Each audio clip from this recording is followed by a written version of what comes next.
2 personnes qui seront sur ma liste, au-delà des 3 élus qui sont là ce soir, puisque nous avons Gérald de Sokoja, qui est prud'homme de pêche, qui a été prud'homme de pêche pendant 20 ans, qui est un pêcheur professionnel. Après notre réunion ce soir, il retournera en mer qu'à laisser filer, qu'il relèvera demain matin, et avant d'accomplir sa journée de travail.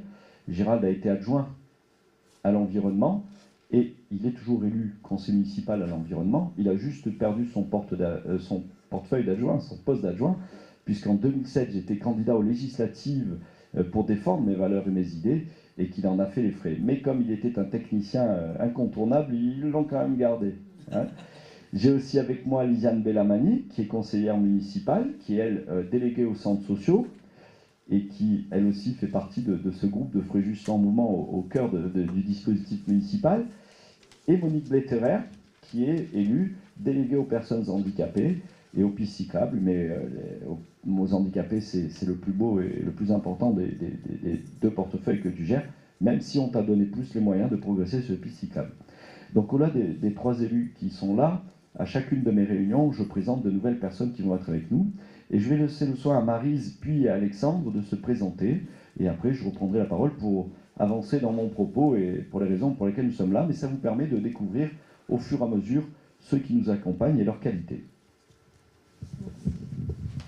À mon tour, je vous souhaite la bienvenue à tous et à toutes. Je me présente, je suis Maryse Fressine, je suis native de Béziers, fréjusine d'adoption depuis 39 ans. J'étais dans l'immobilier, ensuite je suis partie dans le tourisme où j'étais responsable d'hébergement pendant une douzaine d'années. Je suis au conseil d'administration du comité de jumelage de la ville de Fréjus et chevalier de Molette Géante de Saint-Égulphe. Je viens de prendre ma retraite, donc j'ai eu envie de rejoindre Philippe qui fait d'extraordinaires choses et qui a de très très bonnes idées pour la ville de Fréjus. Je suis désintéressée de tout ce qui pourrait l'être certaines personnes. Philippe, je vous invite vraiment à suivre son programme parce qu'il a un très bon programme. Il est généreux, il est juste, il est réaliste. Et voilà, quoi, je suis de tout cœur avec lui. Et quand j'ai pris ma retraite, j'ai donc décidé de le rejoindre sans me poser de questions. Voilà. Merci. Alors bonjour à tous, moi je m'appelle Alexandre Garcia et je suis entrepreneur à Fréjus depuis maintenant 10 ans. Alors je vais vous dire comment j'ai connu Philippe et pourquoi je le soutiens depuis 10 ans. Moi je l'ai connu parce que j'ai voulu ouvrir une entreprise à Fréjus, ma deuxième entreprise. Et j'ai eu besoin de la mairie à ce moment-là pour pas mal de renseignements et pas mal de choses. Et toutes les portes se fermaient à moi, à la mairie de Fréjus, quand j'exposais mon projet. Et de là, je suis tombé sur Philippe, qui était toujours disponible pour tout le monde, car il laisse son bureau ouvert en permanence, exprès pour inciter les gens à venir dans son bureau pour discuter. C'est ce que j'ai fait. Et de là, Philippe m'a écouté et a bien cerné mon profil, et a bien compris que ma société était viable. Et donc Philippe m'a aidé à monter ma société. Enfin, il m'a aidé dans les démarches administratives. Suite à ça, à ce moment-là, je ne le connaissais pas encore, hein, je l'avais juste rencontré à la mairie. J'ai ouvert ma société avec l'aval de la mairie, quand même. Et depuis, ça fait 10 ans. Et ça fait 10 ans que la mairie met des bâtons dans les roues en permanence, chaque année. Et chaque année, je vais voir Philippe pour qu'il essaye de m'aider ou me conseiller dans ce domaine. Et depuis le début, il a été à mes côtés et il continue à être à mes côtés pour essayer de régler les problèmes qu'il peut me régler. Voilà, enfin, c'est à peu près tout. Maintenant, on est devenus amis, mais avec le temps. Et voilà. Donc je soutiens Philippe, forcé et contraint par ma conscience de soutenir quelqu'un qui m'a soutenu et qui me soutient encore. Voilà tout. Merci Alexandre. Donc l'exemple d'Alexandre est parfait pour introduire le reste de mon propos. Dans le document que vous avez, il y a ma profession de foi et dans laquelle j'insiste lourdement sur ce programme qui se veut être un trait d'union entre les différentes générations. Et parce qu'on a une société fréjuso, raphaéloise, et au-delà de notre Côte d'Azur, qui a trop privilégié la villégiature et pas assez la dynamique économique. Et nous en payons un tribut lourd, et vous, habitants de Saint-Jean-de-Cannes, allez en payer aussi des inconvénients ou un tribut lourd très rapidement. Et ce problème est en fait, entrez, je vous en prie, ne concerne pas seulement... bonsoir Simone, je suis content de vous voir. Je suis content. Et Simone Leclerc, avec qui pourtant nous avons eu des moments difficiles que nous avons vécu ensemble, puisque quand j'étais au cabinet et qu'elle avait été élue sur la liste, les gens courageux qui souhaitaient qu'elle passe son tour à quelqu'un m'avaient demandé de la rencontrer et de lui demander des choses qui ne sont pas. Je vous expliquerai tout ça tout à l'heure, et c'est ce qui fait que je suis content d'avoir quitté la mairie en 2007 pour me lancer dans ce défi que je me suis lancé, que mes amis m'aident à relever, parce qu'il y a tellement de choses à faire. Oui, je vous expliquais que le déséquilibre qu'on a créé au niveau des générations est très important et va nous coûter très cher. Alexandre, quand je l'ai vu, il voulait créer une société, et une société de loisirs. Je trouvais ça super, toutes les portes se fermaient à lui, je l'ai aidé, on a fait sa base de loisirs, et ça cartonne. Résultat des courses, aujourd'hui, il s'est agrandi, il emploie d'autres jeunes, et il y a des tas de jeunes de corps constitués aussi, des comités d'entreprise, qui vont faire de la cohésion dans son entreprise. Et je me rappelle qu'à l'époque, sur Saint-Jean, j'avais discuté aussi avec des jeunes qui voulaient créer des entreprises. Quand on avait fait les projections avec l'association Clip Clap, qui était de la Gachon, d'autres jeunes qui voulaient investir, et on les avait aidés, on avait trouvé des subventions pour faire un joli programme, et comme les jeunes du quartier sont très isolés et nous demandaient quelque chose, on avait fait monter l'association Clip Clap qui diffusait les films. Et donc j'ai toujours eu ce regard vers la jeunesse pour essayer de la booster, lui donner les moyens de s'en sortir et de vivre dans une ville dynamique. Pourquoi j'insiste lourdement là-dessus? Pas plus tard qu'il y a 2 jours, j'étais dans une réunion chez l'habitant, comme j'en fais tous les soirs, à la Tour de Mare. Et il y avait 2 jeunes filles, 2 lycéennes, qui me disaient toutes les deux, nous on n'a qu'une seule envie, qu'une seule hâte, c'est d'avoir notre baccalauréat pour quitter la France, partir. Ces 2 jeunes filles, qui vivent dans un endroit superbe en plus, l'une des familles qui m'accueillait venait du Nord, donc on a beaucoup de gens qui ont quitté des régions plus grises, des régions laborieuses, le Nord, la Lorraine, des régions minières, des régions industrielles, pour venir s'installer dans le Sud, parce qu'il y fait bon, et pourtant les enfants y éprouvent un mal-être exceptionnel, n'ont pas envie de rester, parce qu'ils ne peuvent pas rester. Ils ne trouvent pas du travail à leur portée, ou suffisamment rémunérateur quand ils en trouvent, pour pouvoir se loger. Et ça nous déclenche un problème qui est celui de l'exode d'une partie de la population. Or, une communauté humaine, c'est comme un biotope. Quand il manque un maillon, c'est tout le biotope qui est menacé. Et quand je vous dis que ces 2 jeunes filles veulent partir, ce n'est pas un cas isolé. En France, en 2013, nous avons eu 200 000 immigrants, mais nous avons eu 230 000 émigrants. C'est-à-dire qu'on a eu 80 ou 90 000 personnes qui sont parties pour des raisons fiscales et de richesse, parce que, vous l'avez entendu, cet exode fiscal poussé par une politique de surfiscalité, mais ça veut dire que derrière, il y a eu 110, 120, 130 000 jeunes qui sont partis pour faire leurs études ou carrément s'installer ailleurs, parce qu'ils ne croient plus en notre pays, parce que notre pays ne leur donne plus aucun espoir d'avenir. Or, 110 ou 130 000 jeunes qui partent, depuis la dernière guerre, on n'a pas connu ça. À chaque guerre, on a perdu des jeunes par centaines de milliers. Donc ce qui nous arrive là, c'est la même conséquence qu'une guerre. Ces 2 jeunes filles qui partent, ces 2 jeunes futures mères qui s'en vont, et qui vont faire naître leurs enfants ailleurs. Et c'est une perte sèche. Et nous-mêmes, et ici même à Saint-Jean-de-Cannes, vous en ressentez des fois l'inconvénient à travers vos jeunes, mais à travers aussi certains services qui se perdent. Quand on a besoin, et je le souhaite à personne, mais d'une Evasane, et qu'on appelle le standard des pompiers, et qu'on attend longtemps qu'il y ait une ambulance qui vienne, parce que ce qui se passe au niveau national est amplifié chez nous sur l'érosion du volontariat chez les pompiers, parce que le volontariat, c'est quelque chose d'important, c'est peu rémunéré, juste à la mission, et pour se loger, pour vivre dans notre bassin d'emploi, je l'ai dit, c'est tellement cher qu'on ne peut pas se satisfaire de ça. Nous avons de moins en moins de volontaires, nous avons donc des délais de plus en plus longs dans les évacuations sanitaires. Et lorsque vous arrivez à l'hôpital, il faut encore attendre, parce que les urgences sont engorgées, parce qu'on manque de personnel. On manque de personnel soignant, d'aides-soignants, d'infirmières, de médecins. Parce que là, c'est le même problème. Au poste comparé dans les Alpes-Maritimes à Nice, à Montpellier ou à Toulouse, en rémunération et en avantage net, les personnels soignants prendront ces grandes villes parce qu'ils y vivront mieux, ils seront rémunérés pareil, et le logement y est moins cher.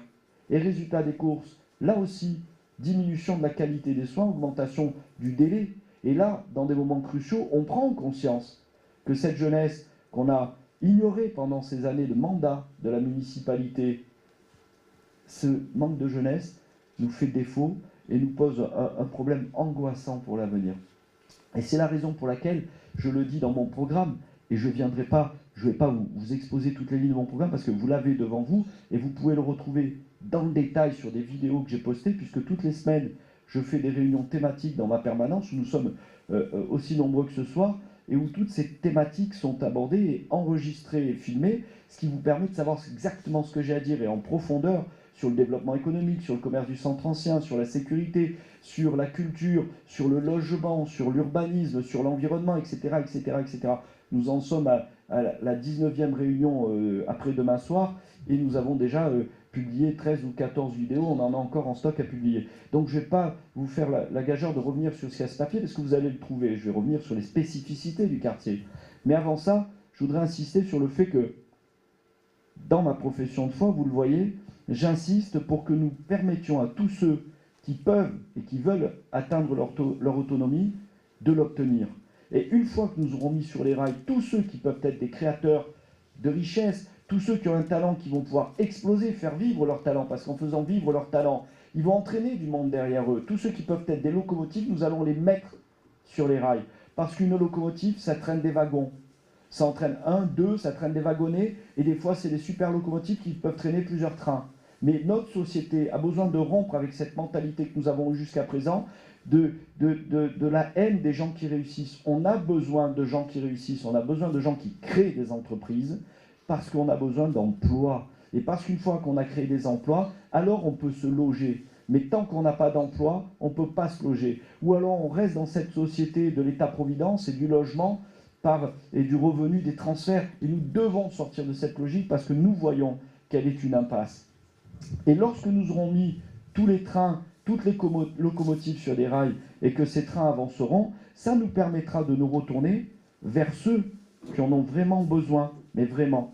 Ceux qui ont un besoin passager, un nourrisson, un enfant, le temps qu'ils grandissent et qu'ils puissent commencer à acquérir un peu d'autonomie, mais ceux qui en ont besoin d'une manière durable, ceux qui ont un handicap lourd ou un handicap passager, et ceux qui, à l'autre chaîne de la vie, perdent de leur autonomie, nos aînés, parce qu'arrive un moment où on perd l'autonomie, et si la collectivité n'est pas là à nouveau pour s'occuper de nous, on ne s'en sortira pas.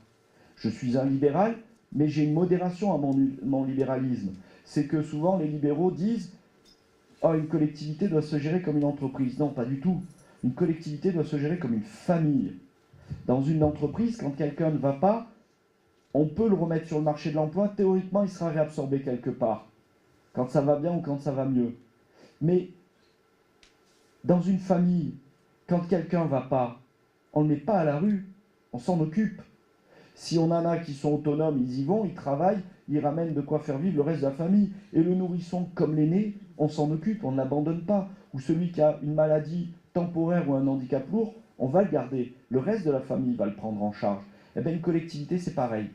Et c'est ça notre but. Et c'est ça ce trait d'union que vous retrouvez dans ma profession de foi et sur lequel je commençais de dire qu'on doit avoir toutes les générations dans notre ville pour que chacune puisse profiter de l'avantage des autres, que les aînés expliquent aux jeunes tous les avantages d'une société solidaire et que dans la crise que l'on vit aujourd'hui, on ne doit pas jeter le bébé avec l'eau du bain, qu'il y a des choses, des pendules qu'on vient de remettre à l'heure, mais que l'on ne doit pas tout perdre. Et aux jeunes de faire comprendre à leurs aînés qu'on a besoin de travailler pour avancer, pour payer les retraites. Il va falloir créer de la richesse. Et cette richesse, on a besoin de la créer, de la produire. C'est beau de dire, et on est tous d'accord, il va falloir réduire les coûts. Et j'en parle dans mon document, parce que cette ville dans laquelle nous vivons tous, et dans laquelle vous, habitants de Saint-Jean, vous contribuez beaucoup. Parce qu'il y a des gens qui vivent dans une ville, il y a des contribuables, mais il y a aussi des contribuables redevables. Et à Saint-Jean, c'est votre spécificité. Vous êtes tous des contribuables redevables. Donc vous apportez énormément dans la richesse de Fréjus.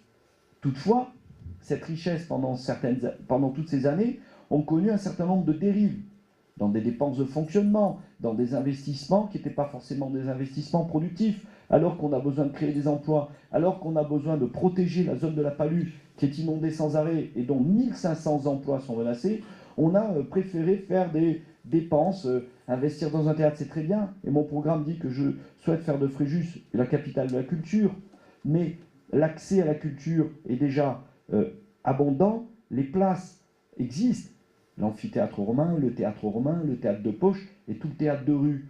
Or, mettre 32 millions dans un bâtiment qui accueille que 800 personnes pour une représentation tous les 15 jours et pas toujours plein, je trouve que c'est dommage, c'est beaucoup, parce qu'avec moins de la moitié, on mettait hors d'eau la Palue et on sauvait ces 1500 emplois, et du coup la Palue redevenait attractive, et peut-être qu'on gagnait 1000 emplois derrière, et qu'on remettait 15 millions pour agrandir cette zone et faire venir des vraies industries, des industries de fabrication qui donnent des emplois et des emplois durables. Parce que pour aller s'installer, pour ouvrir la porte d'une agence et pouvoir acheter un studio, si vous n'avez pas un métier que vous êtes capable de garder 15 ans ou 20 ans, la banque, elle ne vous prêtera rien. Elle ne vous prêtera rien. Les emprunts se font sur 15 ans. Or, quels sont, à part les emplois publics, les emplois qui permettent d'avoir une garantie sur 15 ans ou 16 ans? Il n'y a que les emplois industriels, des vraies industries.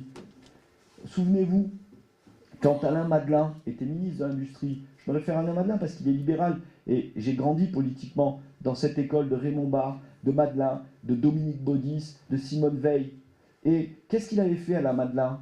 Il avait offert un terrain sur le plateau de Signes, dans le Var, près du circuit du Castellet, à Coca-Cola.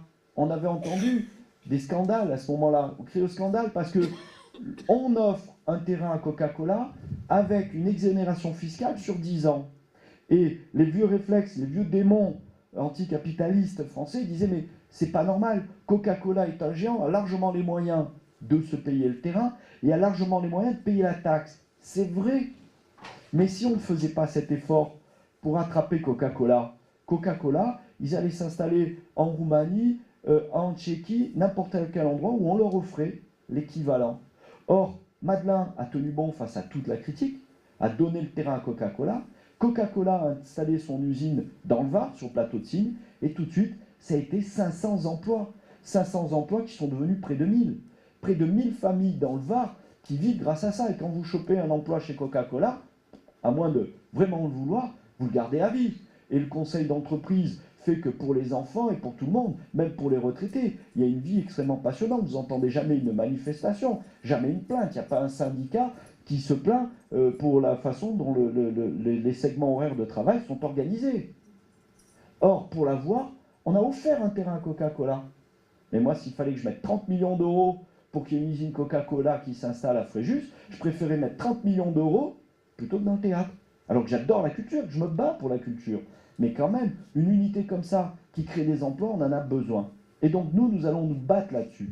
Parce que cette utilisation de l'argent public, qui est partie dans du fonctionnement, dans des investissements inappropriés, et comme ça se fait au niveau de l'État, tout le monde parle de la réduction des dépenses publiques. Mais la réduction des dépenses publiques, c'est une bonne chose, mais ça n'est pas suffisant.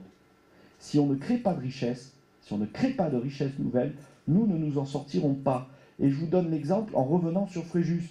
Fréjus, nous avons 1100 employés. Il nous faudra, avant la fin du mandat, avoir franchi à la baisse la ligne des 1000 pour nous rapprocher vers les 800, qui est le seuil normal pour une ville de cette taille. C'est dur ce que je dis, parce qu'il y en a qui espèrent peut-être avoir des emplois communaux, et je suis le seul dans cette campagne à ne pas promettre, puisque je n'arrête pas de le dire à tous ceux qui me rencontrent, nous n'embaucherons pas. Parce qu'à raison de 30 départs à la retraite par an, on en aura fait à peine 200 à la fin du mandat. 200. Et je vais vous dire, je reviens à ma démonstration, si à la fin de la première année, nous ne renouvelons pas 30 départs à la retraite, et même, imaginons, c'est une année exceptionnelle, on est dans Papy Boom, on a 60 départs à la retraite. On passe de 1100 à 1040. L'augmentation de la masse salariale des 1040 va m'absorber l'économie que j'aurais faite avec les 60 départs à la retraite non renouvelés. Donc vous comprenez bien que juguler les dépenses Arrêtez les dépenses scandaleuses, et il y en a plein.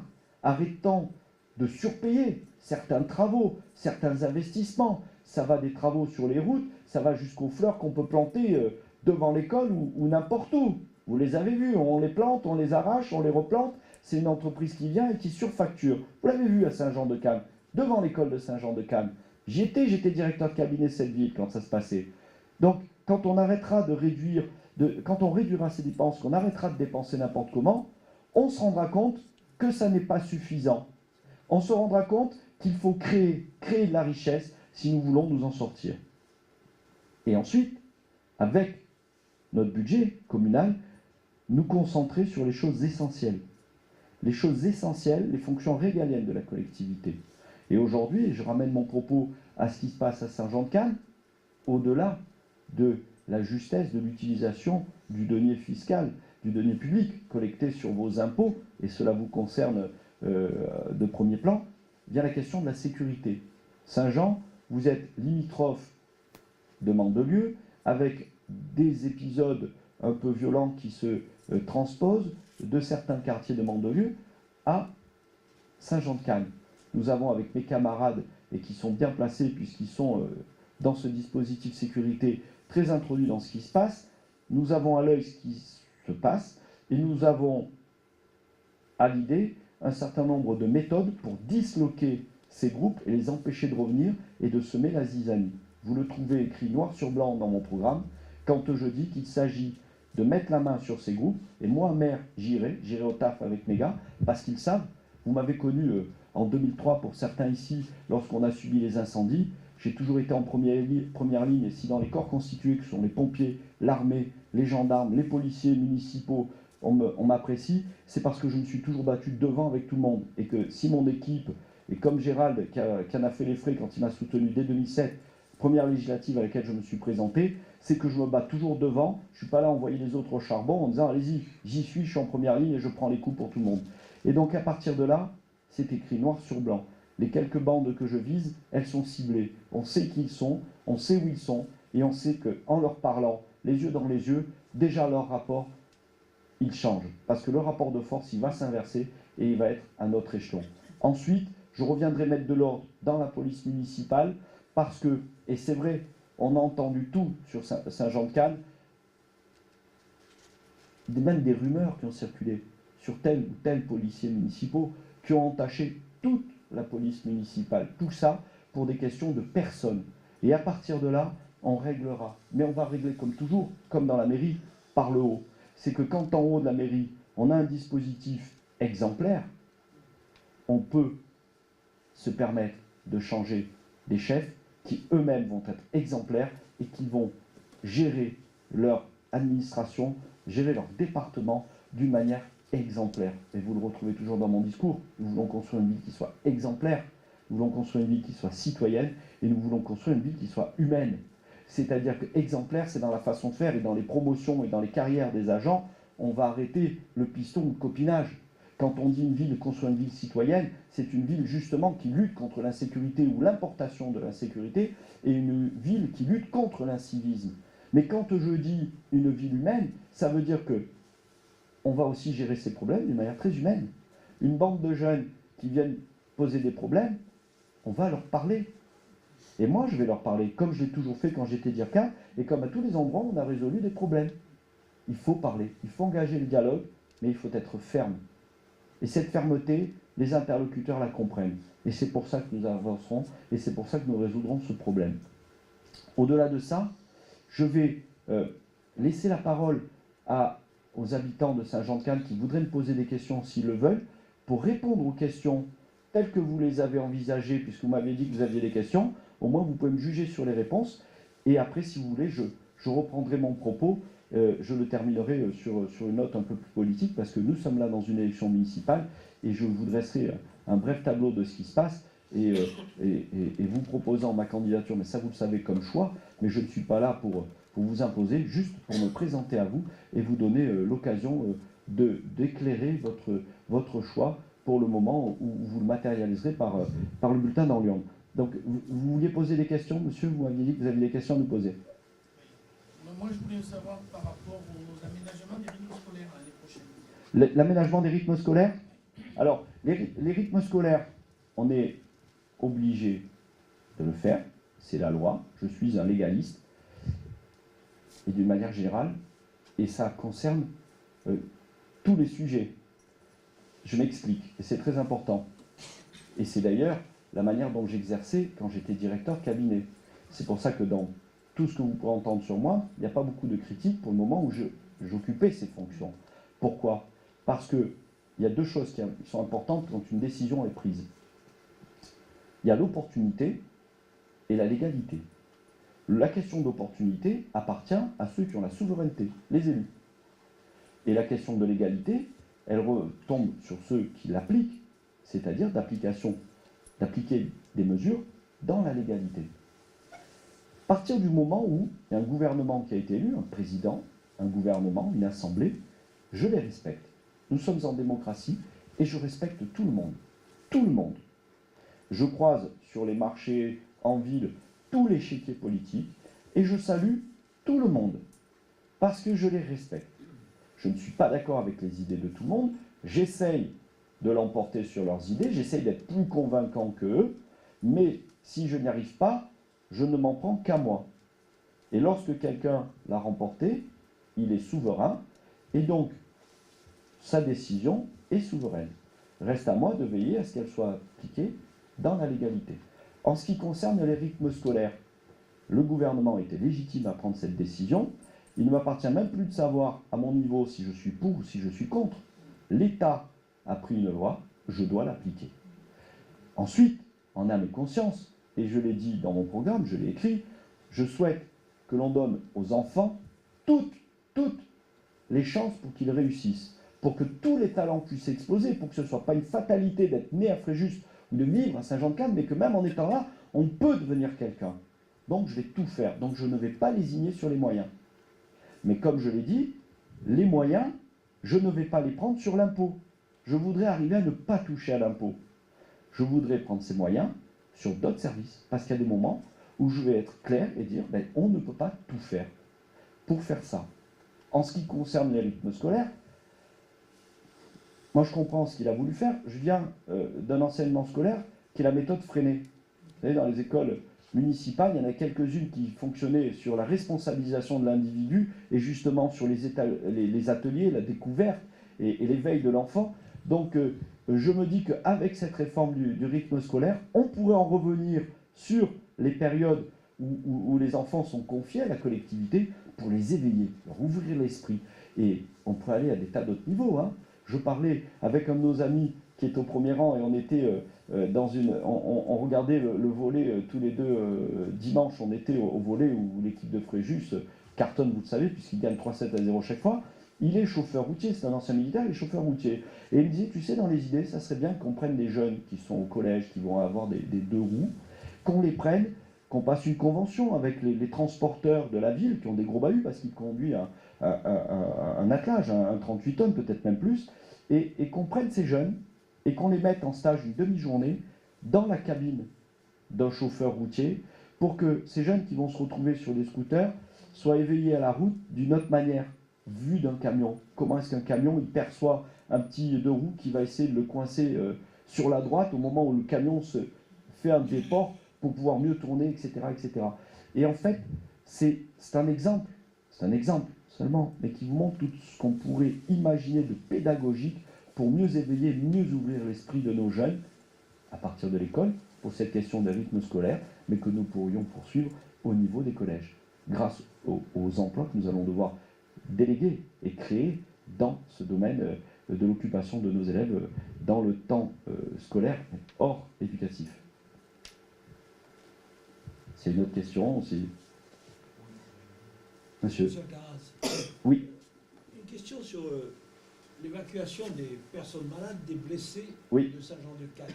Oui. Actuellement, les premiers véhicules qui interviennent, ce sont les ADRI, les véhicules des ADRI. Oui. Nous avons réussi à avoir une convention sous la responsabilité du patron des services des pompiers. Les intervenants posent la question de savoir à la personne malade ou blessée où elle veut être dirigée. Nous avons la possibilité de nous faire transporter sur Cannes, Mmh. Grasse. Mmh. Il faut savoir que l'hôpital de Cannes est à 14 km, Mmh. celui de Grasse à peu près 19 km. Mmh. Systématiquement, nous heurtons à la décision du médecin régulateur du SAMU, Mmh. qui ne veut pas prendre en considération cette clause, qui nous envoie à Rose. D'accord. De Bonnet, il y a 25 km. Oui. Car de Saint-Jean-de-Cane, nous partons, Mmh. nous retournons par le Petit Paris Mmh. aux Adrets, Mmh. nous prenons l'autoroute, Mmh. nous payons 3 € et Mmh. nous arrivons à l'hôpital. Mmh. Je peux vous dire que quand vous êtes mal, Je suis vous d'accord. êtes très très mal. Le chemin le plus court étant le meilleur. Donc Alors, 14 comment minutes se pour fait-il- Cannes, oui. Comment se fait-il qu'il n'y ait pas des conventions Mmh. entre les SAMU, les 06 Mmh. et le 83? Alors. Personne n'arrive à se battre. Alors, et on le disait en aparté, au-delà, je renforce, j'ai déjà eu l'occasion de le dire, mais je sais ne pas plaire à tout le monde. Hein. J'y vais franco, mes idées elles sont clairement dites et toutes les questions sont sur la table et sans embâge. J'ai eu l'occasion de dire, et c'était peu après le vote de Brignoles, où vu le peu de considération que les gens avaient pour les cantonales, je m'étais dit, justement, on a tellement d'empilement administratif, on n'a qu'à se débarrasser des départements. Je fais hurler beaucoup de monde, mais moi, ça ne me gênerait pas que les départements disparaissent. Et je vous en parlais tout à l'heure, c'est que vous qui êtes limitrophe, la disparition du département ferait disparaître toutes ces barrières liées au conflit des frontières qu'il y a entre un département et un autre, de manière à pouvoir aller être évacué à l'hôpital de Cannes, qui est plus logique, d'être scolarisé sur Mandelieu, qui est plus logique, etc. etc. La première des choses, c'est d'une manière administrative. Ma position, si je suis élu et que je peux peser dans le débat, c'est vers la disparition des départements pour justement ne plus avoir ces problèmes de frontières d'un département à l'autre. Deuxièmement, il y a ce que les élus peuvent faire de tout leur poids pour inciter à ce que ça se fasse. Et là, c'est évident, puisque je suis un pragmatique. Je suis, moi, pour que les gens soient heureux, pour le bonheur des gens, c'est évident, et que les gens vivent en plus la plus grande sécurité qui soit. Donc, j'aurais aucune raison de mon propre chef, aucune fierté à dire, ben non, je ne veux pas que les gens soient hospitalisés dans le Jurassien, je veux qu'ils soient hospitalisés chez moi. Il n'y a aucune gloire à ce qu'ils soient hospitalisés à Fréjus. Donc, à partir de là, s'il faut, et par écrit, que l'on fasse des démarches pour expliquer, et écrit et par visuel, avec les différents responsables de SAMU, ou le SROS, c'est-à-dire le schéma régional de l'hospitalisation, pour dire Saint-Jean doit obligatoirement être envoyé vers le plus proche, c'est-à-dire Cannes, on va le faire et on le fera. Maintenant, je vais revenir et faire une petite parenthèse, c'est que sur les Evassan, vous l'avez vu dans le journal d'aujourd'hui, où les dragons sont menacés. Or là, je le renvoie, et rappelez-vous, 2007, la législative, 2012, la législative, chaque fois je faisais la réunion aux Adrets, mais certains de Saint-Jean-de-Cannes étaient là, et Simone y était, je m'en souviens, je me suis battu contre M. Ginesta, je continue à me battre contre M. Ginesta, puisqu'il essaye d'imposer dans la commune de Fréjus un de ses habitants, M. Mougin, qui habite à Saint-Raphaël, et qui lui est entièrement dévoué. M. Ginesta était celui qui était, tant que l'UMP était majoritaire à l'Assemblée nationale, le rapporteur du budget de la sécurité civile, et chaque année il montait au haut de la tribune pour dire « les pompiers, ça coûte trop cher, les pompiers sont trop payés, et les pompiers nous prennent trop de fric ». Et résultat, à force d'avoir martelé ça, on a serré les vis. On a le problème de ce que je vous disais tout à l'heure sur les vocations qui disparaissent, et on a une conclusion encore plus dramatique aujourd'hui dans le journal, où les 2 hélicoptères, on espérait toujours obtenir notre dragon à nous, hein, mais déjà sur les 2, dans ce que je dis dans la presse de ce matin, ils sont peut-être tous les 2 menacés. Et la question c'était, vont-ils pouvoir rester? Donc ça veut dire qu'au-delà, une élection, une législative, une municipale, et quand vous entendez tous ces gens dire oh, ce jeune impétueux, qu'est-ce qui vient nous bouleverser? Mais oui, parce que quand j'étais directeur de cabinet, quand j'ai créé les cellules de crise, quand j'ai fait fonctionner ces cellules de crise dans les incendies, quand dans les heures les plus noires, on s'est retrouvé ici en prévention, dans le feu du 16 juillet, qui partait d'abord sur Saint-Raphaël et dans la bascule de la nuit qui est montée, et où on était ici en ligne de front pour attendre.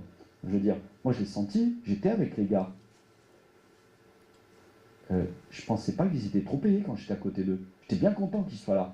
Et quand on avait les lignes des Alpes-Maritimes ou d'ailleurs qui venaient, mais on nous disait ah non mais ils ne peuvent pas intervenir parce qu'il faut qu'ils aient un ordre pour intervenir parce que ce n'est pas leur département, j'en pouvais plus de ça.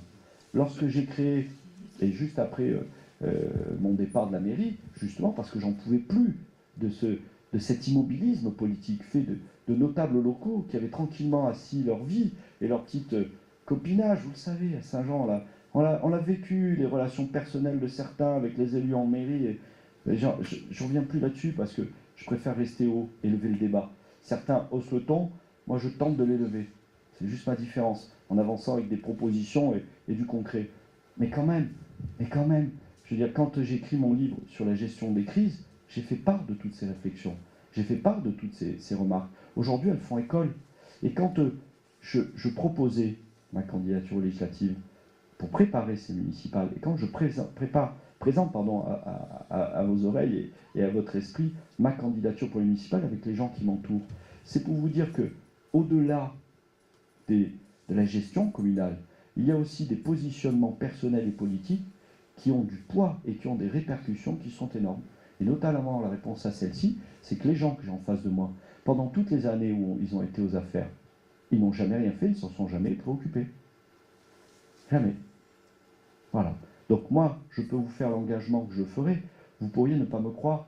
Je vous inviterai juste à lire sur Internet si vous voulez, ou je vous ferai passer au niveau bibliothèque un de mes ouvrages, et vous verrez que j'ai tellement été impliqué dans ce combat et tellement avant-gardiste sur certaines choses que je pense en avoir fait la preuve à l'avance que je saurais respecter ma parole sur cette question. Si vous avez une autre question, je suis ravi d'y répondre. S'il y en a d'autres, de mes amis ou de... Non, si pour Saint-Jean. L'installation des caméras de surveillance sur Saint-Jean-de-Cannes. Oui. Il faut savoir que Saint-Jean-de-Cannes, il y a une partie du domaine qui est privée. Oui. Une autre partie qui appartient à la municipalité. Oui. Donc les écoles, la salle polyvalente, oui. le stade, oui. le bureau de la police municipale, oui. le bureau de la mairie annexe. Oui. Ils ont besoin de surveillance, oui. de caméras. Oui. Nous la demandons depuis X temps. Oui. Nous nous battons. Oui. Aucune étude à ce jour n'a été faite. Oui. Comme le fait d'installer Internet pour les services de la police municipale et de la mairie. Inadmissible. Nous avons une mauvaise réception avec les téléphones portables. N'importe quel SFR, Orange, n'importe quoi. Nous n'avons pas l'Internet au débit comme on devrait l'avoir. Vous envisagez l'étude est compliquée. C'est chaud, c'est lourd. Alors, autre exemple, et ce que vous dites relie à un autre personnage qui habite sur le quartier, que j'aime beaucoup, et que j'ai reçu, comme j'avais reçu Alexandre, c'est un de vos administrés qui s'appelle Monsieur Pani, Jean-Paul Pani, qui est à la tête d'une très belle société, Visium, qui fait la surveillance dans les aéroports de tous les bagages en dessous, des bagages en main. Jean-Paul Pani, je l'ai reçu dans mon bureau, comme Alexandre, c'était le tout petit bureau que j'avais en mairie, le 10 septembre 2001. Le 10 septembre, la veille des attentats. Il venait avec son chargé d'affaires, se présenter au maire, personne n'avait voulu recevoir, le maire, l'adjoint au développement économique, tout le monde s'en foutait. Lui, il venait pour dire, voilà, ma société équipe tous les aéroports de France et des aéroports internationaux. Il fait aussi de la vidéosurveillance, et en pointe, puisqu'ils utilisent même des logiciels intelligents qui permettent de détecter une personne quand elle rentre dans un aéroport, rentre avec un bagage, et si on retrouve la personne sans le bagage, l'ordinateur qui a individualisé la silhouette est capable de mettre une alarme et détecter et voir que la personne a laissé un sac quelque part. Ça permet d'aller chercher tout de suite le risque. Le 10 septembre 2001, personne ne voulait le recevoir. Moi je le reçois, j'étais même gêné d'accueillir Jean-Paul Pani dans mon si petit bureau. Il me raconte sa société, j'avais les yeux écarquillés. Et j'ai dit, écoutez, dans 3 jours, il cherchait un local pour installer son technicien et tout le matériel pour assurer la maintenance de tous ces aéroports de Nice jusqu'à Montpellier, peut-être même jusqu'à Toulouse. Et j'ai dit, je vais vous trouver ça dans les 3 jours. Les événements du 11 septembre nous ont donné à tous beaucoup de fil à retordre, ça nous a fait perdre 2 jours. Et je crois que moins d'une semaine après, 5 jours après, je rappelais son chargé d'affaires pour lui dire, je vous ai trouvé un local à la Tour de Mar. Et donc il est revenu, ils sont venus voir, ils ont signé, ils se sont installés là. Et vu que j'avais été assez efficace, sur le coup, on a lié de sympathie. Et je lui avais fait la publicité de la zone quaternaire, de l'hôpital Jean-Louis, que nous allions mettre en œuvre. Il a été le premier à signer pour Jean-Louis, le premier, pour acheter un terrain et y implanter sa société. Mais il m'a fait la réflexion que vous m'avez faite. Alors, on n'est même pas à Saint-Jean, je parle de l'hôpital Jean-Louis, la zone quaternaire, la technopole de Fréjus, qui n'a même pas du haut débit. Et il revient me voir, il me dit, Philippe, c'est pas étonnant que tes élus ne veuillent pas me recevoir quand j'arrive, parce qu'une société qui fait plusieurs dizaines de millions de chiffres d'affaires, finalement, ça ne les intéresse pas. Ils font une zone, une technopole avec l'absence totale d'Internet. S'il faut, il y avait encore un modem en 56K. Je veux dire, c'était affolant. J'en avais honte, honte, honte. Et j'en reviens à vous, j'en reviens à ça, c'est que le sous-équipement de Fréjus, tout le secteur de Fréjus en Internet est un scandale, est une honte. Les pays les plus reculés maintenant ont du haut débit. L'Afrique a fait le tour de l'Afrique avec un câble. Toute l'Afrique a accès à Internet. Aux États-Unis aujourd'hui, le grand leitmotiv des Américains, c'est le Wi-Fi gratuit partout. C'est-à-dire qu'aux États-Unis, d'ici 2 ou 3 ans, on ne paiera plus jamais le Wi-Fi. Pourquoi? Parce que c'est devenu un mode de communication, un outil de travail, un outil pour chercher du travail, un outil pour s'organiser. Et imaginez du très haut débit à Saint-Jean, le nombre de gens qui peuvent travailler chez eux, parce que le télétravail, ça existe. Moi-même, qui ai une activité de conseil, je me déplace avec mon ordinateur, je me déplace avec ma matière grise, j'ai mon téléphone, et où que je sois, je peux lancer mes consultations, je peux recevoir des fichiers. Donc, l'équipement de Saint-Jean-de-Cannes, comme les quartiers de la Tour de Mar, comme tous les quartiers de Fréjus en très haut débit, c'est une obligation. Nous n'avons pas le droit de passer à côté. Je ne peux même pas raconter. Et alors, si vos enfants ou petits-enfants étaient là, ou si vous leur reportez mon propos, ils vont vous le dire. Ils vont dire, mais c'est évident, on ne comprend même pas qu'on puisse pas. Alors, avec les licences WiMax, on peut très bien faire du relais WiMax dans les stérelles et en faire profiter à tout le monde, premièrement. Deuxièmement, ce qui concerne la vidéosurveillance. Je préfère d'ailleurs le terme de vidéoprotection. Parce que vidéosurveillance induit une pensée erronée dans la tête des gens. Vous parliez du domaine privé, et les gens ont l'impression qu'on va les surveiller. Or, nos agents assermentés qui sont devant les écrans de contrôle ne sont pas là pour surveiller la vie des gens. Ils sont là pour leur faciliter, leur protéger. On n'est pas là pour... La vidéosurveillance n'est pas là pour épier les gens. Elle est juste là pour les protéger. Et c'est une différence fondamentale. Et donc, à partir de là, et c'est dans le programme, j'ai dit que j'étais à fond pour la vidéoprotection. Le maire de Saint-Raphaël et son candidat au municipal, M. Mougin, s'y refusent. Parce qu'ils ont, eux, une autre vision de la vie privée et qui estiment que ça peut être dérangeant. Moi, j'ai rien à cacher. Et même mes défauts, je les assume. Donc, je suis prêt à tout dire. Donc, à partir de là, on doit faire de la vidéosurveillance pour protéger les biens et les personnes. Et je suis d'accord avec vous pour dire que nous avons besoin de protéger les espaces communaux, mais pas seulement. Parce que l'espace communal, le plus important de Saint-Jean-de-Cannes, comme partout, c'est vous, c'est chez vous. Parce que, comme je le disais tout à l'heure, vous êtes des contribuables redevables. Et la ville n'est rien sans la richesse que vous lui apportez. Donc, dans la mesure où vous apportez à la ville, dans la mesure où vous apportez à la société, parce que tous les jours vous travaillez, ou vous avez travaillé, ou vous aidez des gens, ou vous consommez, donc vous contribuez à l'activité économique de notre région, du bassin d'emploi, de la région, du pays. Chacun d'entre nous concourt au PIB. Donc à partir de là, le minimum que nous vous devons, c'est de la protection de votre personne, évidemment, mais de vos biens quand vous n'êtes pas là. Donc, la vidéosurveillance et la loi sur la vidéoprotection nous empêchent de mettre dans des zones où on va avoir un regard étendu sur l'espace privé. Mais le quartier est fait de telle manière qu'on peut très bien mettre de la vidéosurveillance dans les points d'accès au quartier. Parce que ça permet très vite de repérer les véhicules qui y rentrent ou qui en ressortent. Et si on a un poste décentralisé de vidéosurveillance qui est équipé ici, avec un policier municipal ou un îlotier, parliez d'îlotier parce que c'est important, cette notion de contact avec la population, et je l'aime beaucoup cette notion, ça permet d'avoir quelqu'un qui connaît les habitants du quartier et qui voit très vite quand il rentre un véhicule nouveau. Alors ça peut être quelqu'un qui vient vous rendre visite, ça peut être une livraison, mais ça permet tout de suite de surveiller un petit peu et de se mettre en rapport avec les collègues, parce que, et aussi bien le manque de lieu que les autres collectivités, parce qu'on le sait, vous savez, cette notion qui est en train de se propager aujourd'hui, de ce nom qui est en train d'apparaître du vol industriel. Le vol industriel, c'est quoi? C'est des gens qui sont issus, il faut le comprendre, se mettre à la place d'une immigration de pays qui sont vraiment très pauvres et qui nous voient comme une grosse bête riche. On est l'oncle Picsou et je les rappe tout. Et ils sont là pour se dire, faut que j'en prenne, faut que j'en prenne, faut que j'en prenne. Et à nous de nous prémunir de ça. Souvent, on le sait, des Bulgares ou des Albanais, des gens qui viennent du sud de l'Europe de l'Est. Et aujourd'hui, quand on parle de vol industriel, c'est pas qu'ils volent des industries, c'est que la cadence des cambriolages est industrielle.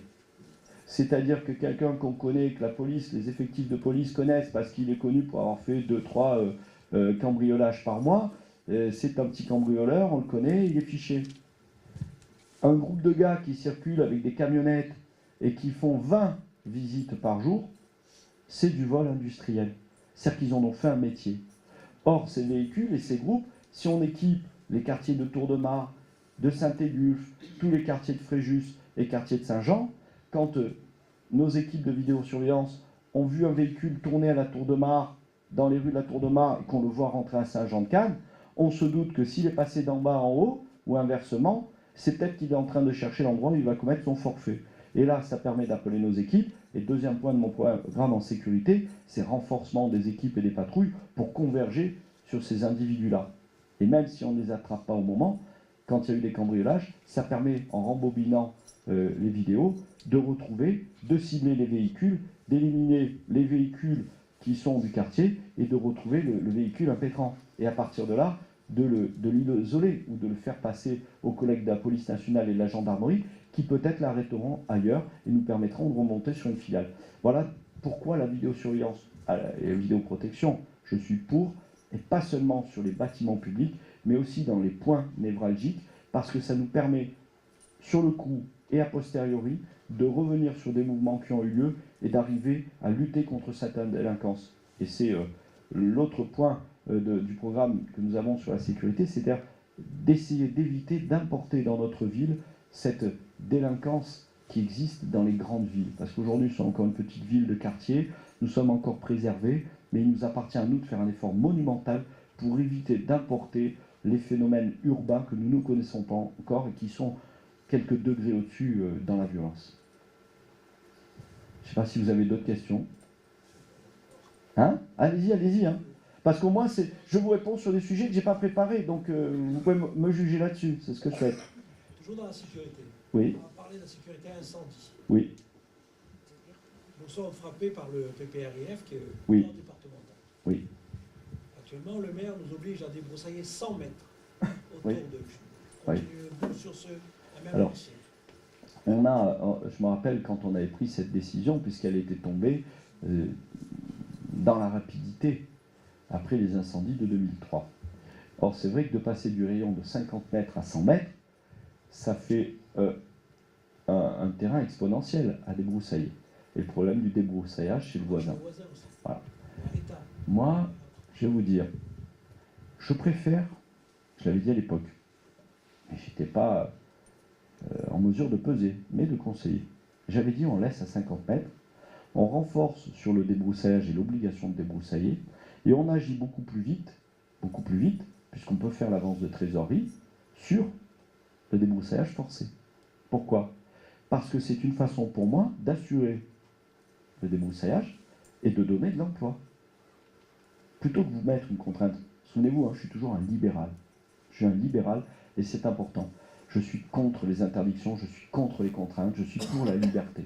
Vous êtes des propriétaires et il y a toujours cette idée de dire « Ah, c'est des propriétaires, ils sont nantis, ils ont casse le pays, ils peuvent. S'ils ont une maison avec un terrain, ils peuvent se payer ça. » Alors, on le sait, c'est une contrainte et c'est cher.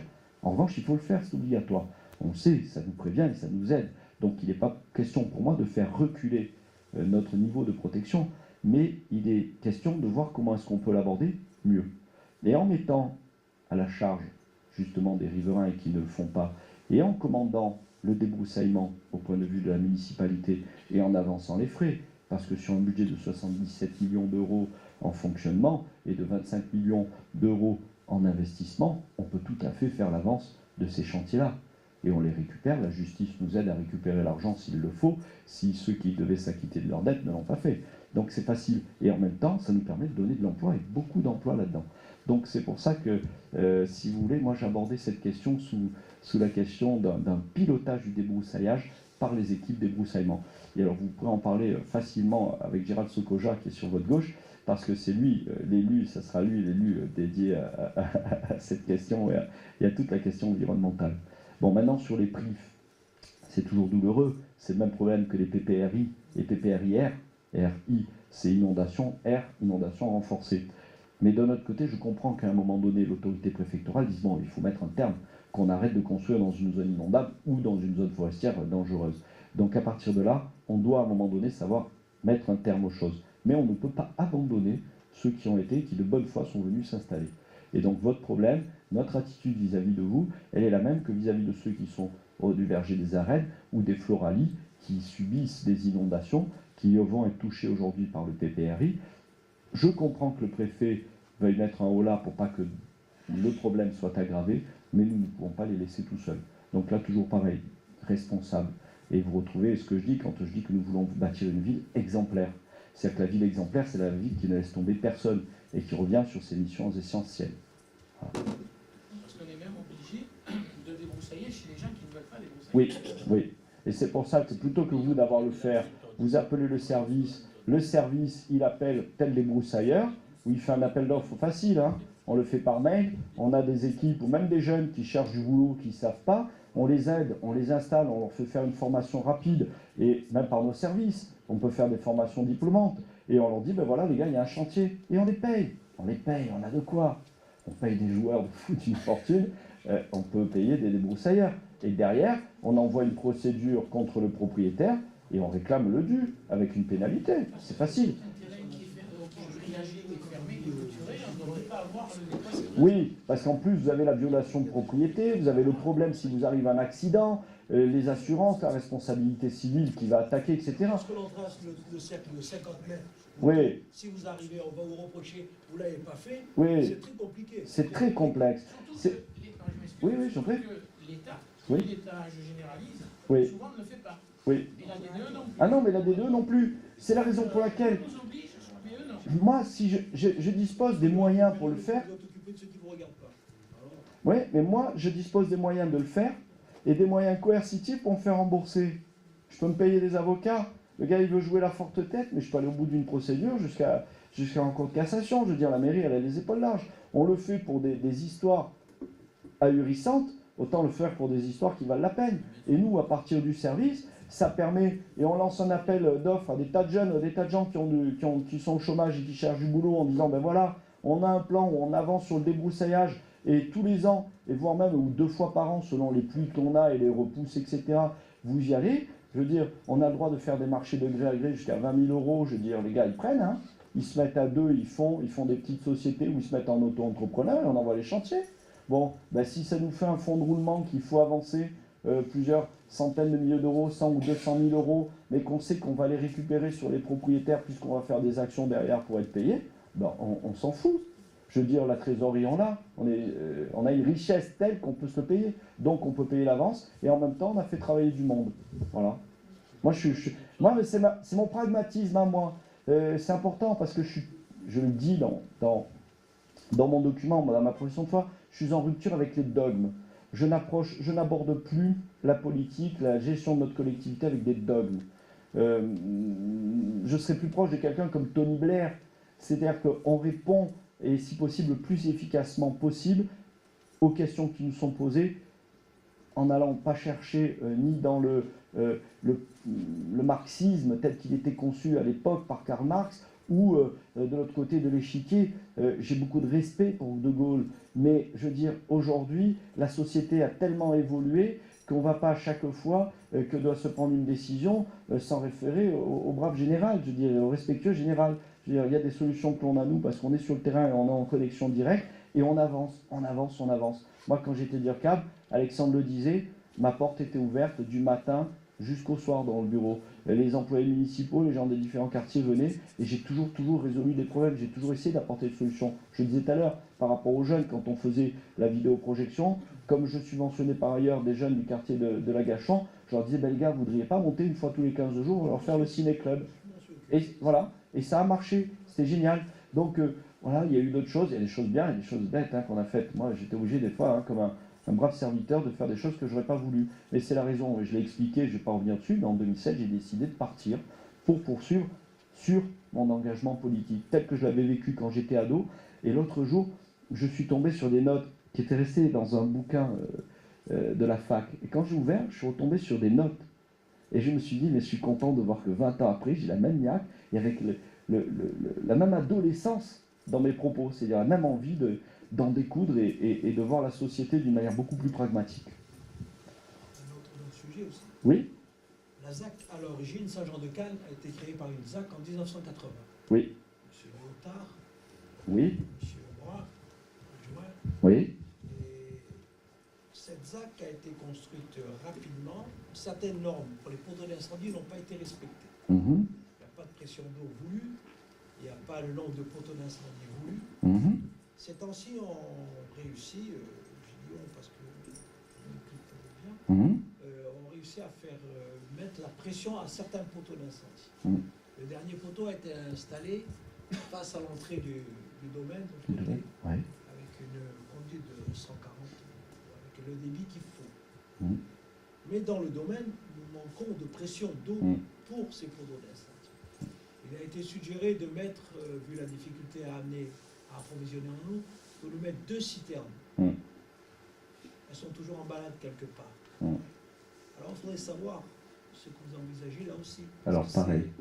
C'est dur, c'est lourd. Juste en préliminaire sur les responsables, même si je ne suis pas toujours en phase avec M. Léotard ou Brun, moi à la limite j'ai pas de problème, l'un et l'autre mais font plus de problèmes avec moi que l'inverse.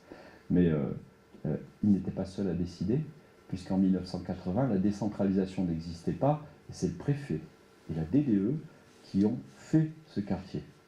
Donc là, on peut leur reprocher des tas de choses. On a fait pousser des tas de bâtiments pour faire juste ce que vous voulez, mais Saint-Jean-de-Cannes n'est pas de leur responsabilité, puisque à l'époque où ça a été mis en chantier, les permis de construire signés, c'est le préfet du Var qui les a octroyés. La décentralisation n'arrivant qu'avec la loi de 82 et la décentralisation des services d'urbanisme bien après. Donc le quartier, on va mettre aussi le préfet de l'époque dans la danse. Je ne sais pas si c'était Hardy qui était le préfet à l'époque, je crois que c'est ça. Donc on va lui donner un peu de la responsabilité, comme ça le préfet actuel, quand on va vouloir faire quelque chose, on va l'amener. Parce que c'est bien beau de signer un PRIF ou un PPRI, mais moi j'aime bien quand dans les propos et quand il y avait eu la réunion sur les PPRI, on était au bateau, il faisait pareil au niveau d'autres quartiers qui ont été décidés au même moment. Et il attaquait sauvagement les élus. J'étais navré de voir que dans cette réunion, il n'y avait que M. Tozello, M. Tosi et d'autres élus, et qu'aucun d'entre eux n'était capable de dire au préfet, mais attendez, vous nous attaquez sur des lotissements que vous avez décidés vous-même. C'est tout le mal que je leur reproche, c'est que visiblement, ça leur échappe. Mais donc, je ferme cette parenthèse. Donc à ce moment-là, il est évident que pour lutter, ça je reviens sur leur dispositif, non plus de prévention, mais de lutte, parce que la question de l'eau, des citernes, avec les produits retardants, on en a besoin. On en a besoin pour les camions, pour nos gars qu'on envoie au feu. Donc il est évident que la question de la pression dans les bornes d'incendie et de la question des citernes, je l'envisage du point de vue de la protection de la population de Saint-Jean et de la population de nos soldats du feu au moment où ils sont au feu, au moment où ils montent à l'assaut des flammes. Et donc là, pour moi, ça serait criminel de dire je laisse perdurer une situation où on n'a pas de débit, où quand on ouvre une vanne, il en tombe du sable. Je parle en connaissance de cause, on l'a vécu.